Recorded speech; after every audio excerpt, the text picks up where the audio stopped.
Today I'd like to talk about an exercise that was made for the piano, but I adapted it to the guitar. The reason I find this exercise to be video worthy is because it really hits on a lot of techniques, a lot of really good left-hand shapes, right-hand patterns. It incorporates a lot of very good sweeping shapes, and also it has all the shapes of the caged system kind of built into it, so it's a really good cage system exercise. Theoretically, this exercise is pretty simple. It's all built around arpeggios, and we have two types of arpeggios: establishing arpeggios and modulating arpeggios. So in this case, I'm going to be in the key of G major, and the first thing we do is play a 2-octave G major arpeggio. Then we play the modulation arpeggio. That's going to be a G dominant 7 arpeggio. By flattening our 7, we're preparing ourselves for the next key, which is C major, which is the 4th of G major. The only difference between C major and G major is that G major has an F sharp. By taking that F sharp and flattening it, we're preparing the ear for the key of C major, and it's not as jarring to just jump from G major to C major. So this exercise would continue with us playing a C major arpeggio into a C dominant 7 arpeggio into an F major arpeggio, and it would just keep going in that order, and it's going to keep going in that order until we get back to our G major. I think it's really important to understand the theoretical basis for the exercise, or else it loses some of its value. While it does have a lot of really good muscle memory stuff to it, theoretically understanding it will make it that much more powerful of an exercise. Before we get started, I'd like to say that this was an exercise built for one instrument and adapted to another. So the shapes that I've chosen are the ones that are most comfortable to me. If you find shapes and certain finger positions that you like more than the ones that I'm doing, use those instead. The only thing that's important is that you know where the notes are exactly the same, and that the motion remains the same. Like I said, these are just the ones that were most comfortable to me. Alright, so we start with a G major chord using the E shape. Now, the E major shape doesn't arpeggiate well, so this is the shape that I chose. The first finger goes on the 3rd fret of the E string. The 4th finger goes on the 7th fret of the E string. The 2nd finger bars across the 5th fret on the A and the D. And then the 1st finger plays the 4th fret of the G. The 3rd finger plays the 7th fret of the G. And then the 4th finger plays the 8th fret of the B string. And then you play that forward and backward, like this.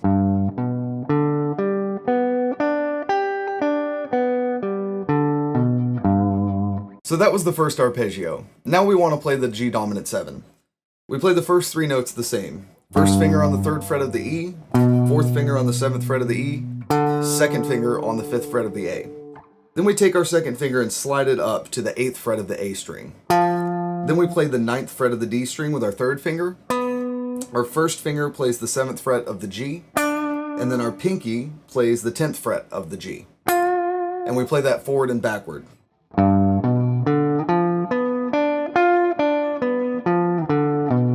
So let's put those two shapes together. They end up looking like this.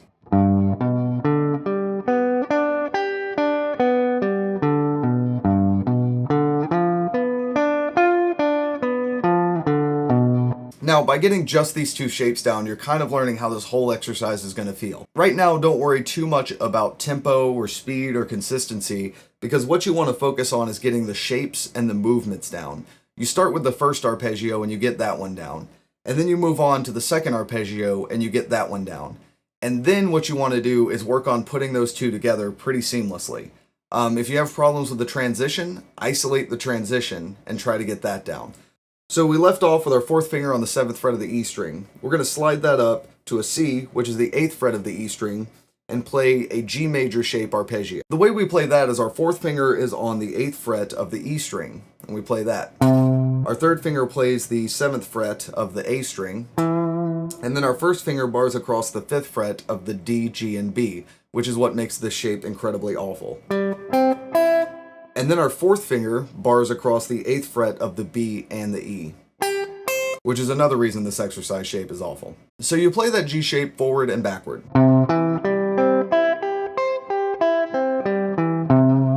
The most important part about this shape is not letting the notes ring out as you start barring. You don't want this.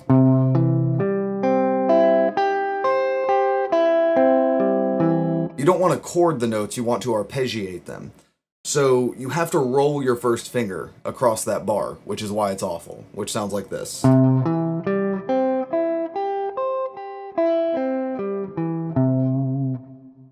Take your time with it and just do the best you can. Hopefully, if you can find a better shape than the one that I'm playing, please do and send it to me, because I hate that shape. So let's move on to the G dominant 7 shape. The first 3 notes remain the same.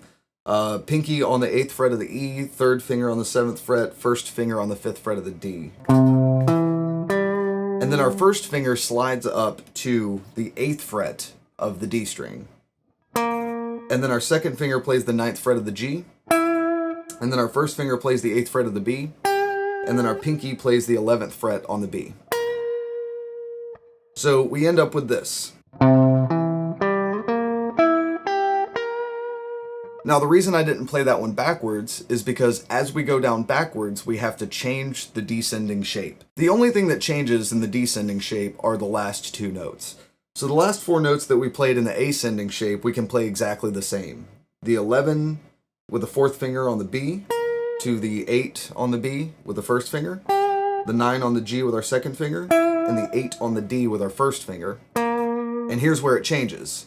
Instead of sliding back down to the 5th fret of the D, we're going to use our 2nd finger to hit the 10th fret of the A string. And then our 4th finger to hit the 12th fret of the E string. Alright, so get that descending shape down real quick.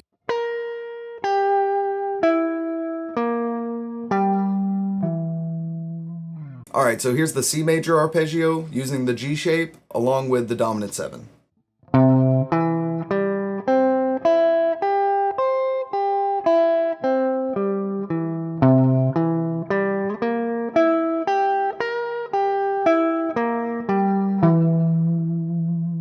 Now, the reason we play it differently descending than ascending is to prepare ourselves for the next shape, which is going to be an A major shape in the key of F. By having our 4th finger on that 12th fret of the E string, our 1st finger has better access to the A shape arpeggio, which is also pretty awful. Again, make sure that you're using the proper fingering here, and that you're really understanding the shapes that you're playing and the keys that they're implying. If you can find better shapes, go ahead and use those. Just make sure you're not changing the notes. Getting the first 4 parts of this exercise down pretty much gives you a gist of how the rest of it will go. There's a lot going on here, like with shapes of the left hand and with what's going on with the key modulation mentally. It took me about 2 to 3 weeks to get it down in its entirety. So definitely focus section by section. And like I said, these first 4 parts are the ones that you really want to get down fluid first. Let's talk about the next 4 parts, which are going to start using the A shape in the key of F. Our 1st finger plays the 8th fret of the A string. And then our 4th finger plays the 12th fret of the A string. Our 2nd finger bars across the 10th fret of the D, G, and B, which makes this shape awful. Our 1st finger plays the 8th fret of the E string, and then our 4th finger plays the 13th fret of the E string. So altogether, that sounds like this.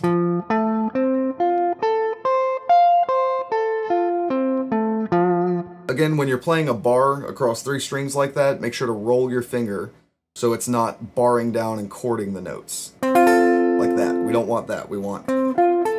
So then we get into the A dominant 7 shape.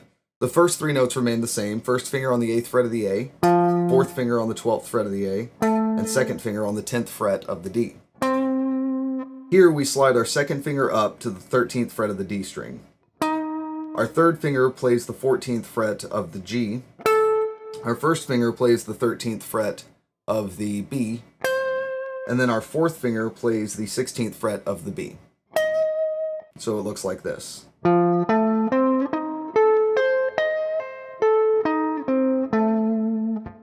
Now, this shape we played the same forward and backward, except the fingers change when we're going backward. As we were going up, we used our 2nd finger to slide up to that 13th fret on the D, and then we continued up until we were on 1 and 4 on the B string.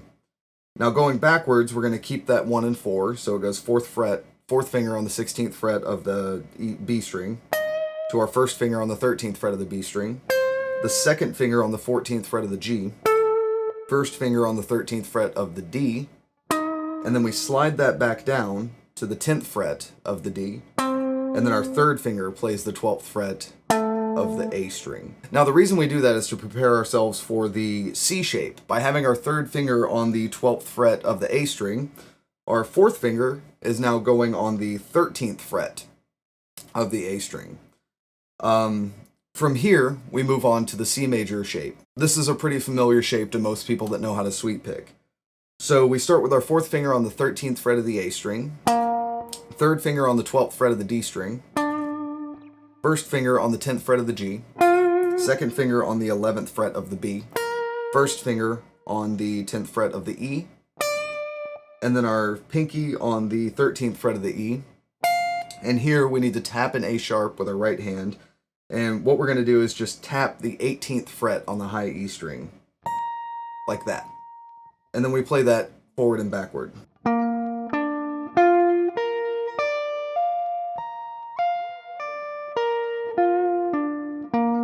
Alright, so now we learn the C dominant 7 shape. The first three notes remain the same as always. Our fourth finger plays the 13th fret of the A, third finger on the 12th fret of the D, first finger on the 10th fret of the G. Now we slide our first finger up to the 13th fret of the G. Then our third finger plays the 15th fret of the B.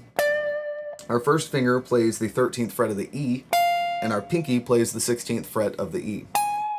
This has a similar descending shape as the G. So the first four notes remain the same.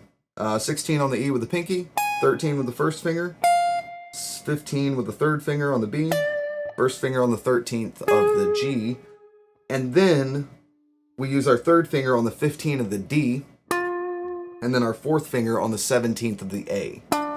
Now again, the reason we use this shape is to prepare ourselves for the next shape, which is a D shape. So since our pinky is on the 17th fret of the A string, our first finger has really good access to the 13th fret of the D string, which is our next shape. Now I'd like to stress that the first thing you should worry about is getting all these shapes tied together. You're more worried about understanding them theoretically and getting them under your hand than fluidity right now. Fluidity will come later once you fully understand the exercise. So as you're playing each individual shape, try to internalize it. It's better to fully understand 2 of these shapes than halfway understand 6 of them. Like I said, it took me about 2 or 2.5 weeks just to get the full exercise down without fluidity, just to get the shapes down under my hand and mentally. So right now, really just try to focus on getting all of these shapes together. So now we move on to the D shape. Our first finger plays the 13th fret of the D. Then our pinky on the 17th fret of the D. Second finger goes on the 15th fret of the G. Our third finger goes on the 16th fret of the B. Our second finger goes on the 15th fret of the E. Our pinky plays the 18th fret of the E. And then we tap the 23rd fret of the high E string. Now, if you don't have a 23rd fret, just tap the 21st fret. That implies dominant also, but it's the only note that really sounds good. So let's play that forward and backward. I'll play it with the 23rd fret and with the 21st fret.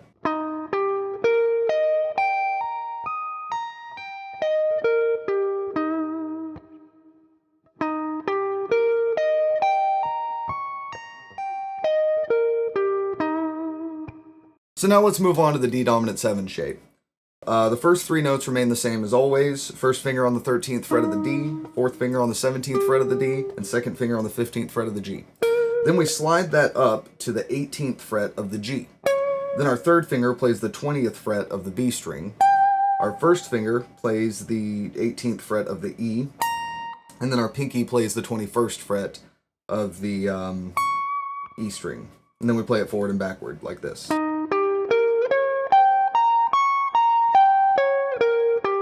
Now the descending fingering on the dominant 7D shape changes just like it did on the dominant 7A shape. So while our second finger slides up to that 18th fret, and then we go 2, 3, 1, 4 on the E, the fingering descending goes 4, 1, 3, 1, 1, 3. Now here's the part of the exercise I had to take some liberty with. Since we can't keep going with these shapes, since we ran out of frets, we have to find a way to move down to a lower position. The next key that we're going to be playing the arpeggios in is in A flat major. So we ended with our third finger on the 15th fret of the D string, and that's a G. That's the major 7 of A flat major. So I just move it up a half step to get to that A flat, and then I do a descending major 7 arpeggio to establish our key back in A flat major on the 4th fret of the E string so we can continue this shape. So we start with our 4th finger on the 18th fret of the D string. Then we go 18, 17, 18 using 4, 3, and 4. Then our 2nd finger plays the 15th fret of the A string. Our 1st finger plays the 13th fret of the D string. Then our 1st finger plays the 11th fret of the A string. And then our 4th finger plays the 15th fret of the A string. Then our 1st finger plays the 11th fret of the E string. Then we bar it over to the 11th fret of the A string. Then we go down to the 8th fret of the E string with our 1st finger. 4th finger plays the 11th fret of the E string. Down to the 3rd fret of the E string. And then we end up with our 1st finger on the 4th fret of the E string. So now that you understand the 5 shapes that we're going to be playing and the descending run, really try to stress getting that entire section down. Do this by breaking it down into smaller groups. We have our modulation arpeggios and our fundamental arpeggios. So start by putting those groups of 2 together. You start with the E shape, so E major into E dominant 7, and then do the G shape, G major to G dominant 7, and then put those groups together. Do this for every combination of groups. So the G major would go up to A major, and then the A major goes to C major, including all the modulations. And then you just add them all together until you can play all the notes with absolute confidence. Again, we're not worried too much about fluidity right now. We just want to get these shapes down and make sure we're understanding what they imply. So once you go through all of the cage system shapes starting on the G sharp, you'll end up running down in the key of A major. So you're going to end on that 4th fret of the E string sliding up to the 5th fret of the E string. So now we're in the key of A major, and this is where we have to get out of the exercise because we're going to end up on G major again. The E shape in the key of A major remains the same. It modulates into the G shape in the key of D major, which also remains the same, which modulates into the key of G major in the A shape. So here's where we have to change it just a little bit to resolve back on our root. We play the first arpeggio normally using the A shape.